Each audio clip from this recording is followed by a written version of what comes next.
अंबरनाथ येथील शासकीय वैद्यकीय महाविद्यालयासाठी शैक्षणिक वर्ष 2024-25 करिता MBBSच्या 100 जागांना मंजुरी देण्यात आलेली आहे।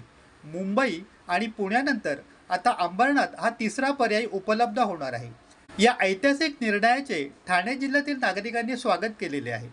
ठाणे जिल्ह्यातील अंबरनाथ शहरात शासकीय वैद्यकीय महाविद्यालय व्हावे यासाठी मागील 10 वर्षांपासून प्रयत्न सुरू होते।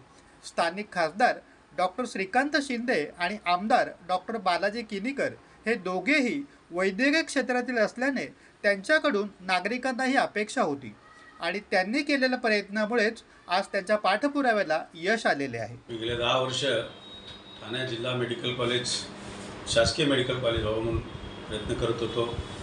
मेडिकल एज्युकेशनच्या नावावरती 20 एकर जमीनसुद्धा आम्ही मिळवून दिलेली आहे आणि 4.5 कोटी टेंडरसुद्धा निघालेलं आहे, परंतु काही न्यायालयीन जी होती म्हणून ते तर थांबलं आहे। मी आपले लाडके मुख्यमंत्री एकनाथजी शिंदे साहेब, उपमुख्यमंत्री देवेंद्र फडणवीस साहेब आणि अजितदादा यांचे खूप खूप आभार मानतो आणि आमचे खासदार डॉक्टर श्रीकांत शिंदे यांचे मी या ठिकाणी आभार मानतो की त्यांनी माझ्या या पाठपुराव्याला आज अंबरनाथमध्ये 100 मुलांचं 24-25 या वर्षीच ॲडमिशन देण्याचं सुद्धा परमिशन मेडिकल हेल्थ दिल्ली च्या माध्यमातून मिळालेलं आहे आणि पूर्ण कोकण विभागामध्ये आणि ठाणे जिल्ह्यामध्ये जे सर्वसामान्य लोकांना गोरगरिबांना एक चांगलं हॉस्पिटल उपलब्ध होणार आहे आणि एक गव्हर्नमेंटचं 100 मुलांचं